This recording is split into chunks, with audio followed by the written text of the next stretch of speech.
Oluvannyuma lwa Katikkiro wa Buganda Charles Peter Mayiga okuvaayo ne kaweefube w'emmwanyi Terimba ng'atambula amasaza ga Buganda gonna okukubiriza abantu okulima emmwanyi. Oyinza okugamba omulanga guno abantu ba Kabaka baaguwulira anti kati obungi bw'emmwanyi bweyongera mu Buganda olw'abantu abettanira okulima emmwanyi nga mu kiseera kino bangi bazifunyeemu ebitagambika. Nga bwe bagamba nti guluma yaguzza ate kati Katikkiro abakanye n'eddimu ery'okukubiriza abantu bano okukozesa obulungi ensimbi ze baafunye mu bungi obutafuuka kizibu. Ategeezezza nga bwe yafunye amawulire nti abangi ku bo baggweera mu binywero. Omwenge ne banywa ne basussaako naye n'ebuddu kuba mujja kugamba nti ŋŋamba singo kubanga nze ndi w'ebuddu n'ebuddu tubiwulidde abatamiiruka ssaawa zino twogera batamidde kuba bafunye ssente mu mmwanyi mubakubirize beewala obutamiivu.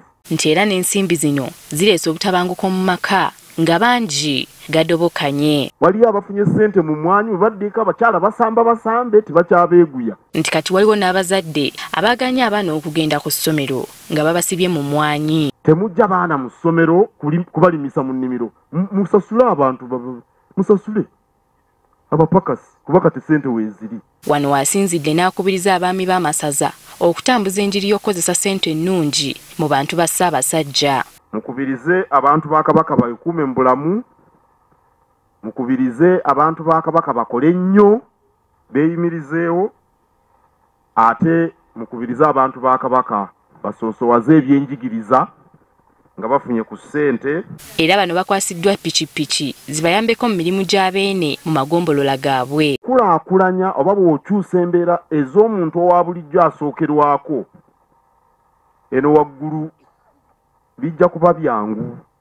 N'olwekyo ow'eggombolola asuubirwa okutalaaga eggombolola ye amanye ebifa mu miruka ne mu byalo. Basabiddwa okukozesa obulungi pikipiki zino okulambula abantu b'abeene nga babatuusaako amawulire amalungi agava embuga naddala g'okwekulaakulanya ebyobulamu naddala okwekuuma akawuka akaleeta mukenenya. Ensonga enkulu ssatu. Esooka ya byabulamu, eyokubiri ya byanfuna, eyokusatu ya byanjigiriza. Abaami b'amagompolola basanyukidde pikipiki ezibaweereddwa Ssaabasajja. Okusiima entambula etuweereddwa nga eggombolola y'e Kasaali. Tutuusa okusiima kwaffe eri Ssaabasajja Kabaka wa Buganda nga tukuyisa eri ggwe Katikkiro waffe n'eri minisita wa gavumenti ez'ebitundu atutwala. Era bano bakulembeddwamu abantu baabwe ne bakiika embuga n'oluwalo lw'obukadde bw'ensimbi obuli eyo mu 32 nga kuno kubaddeko n'abantu b'abeene abawangalira ebweru w'eggwanga. Winnie Tessa Nakayinja agafeeyo ku Spark TV.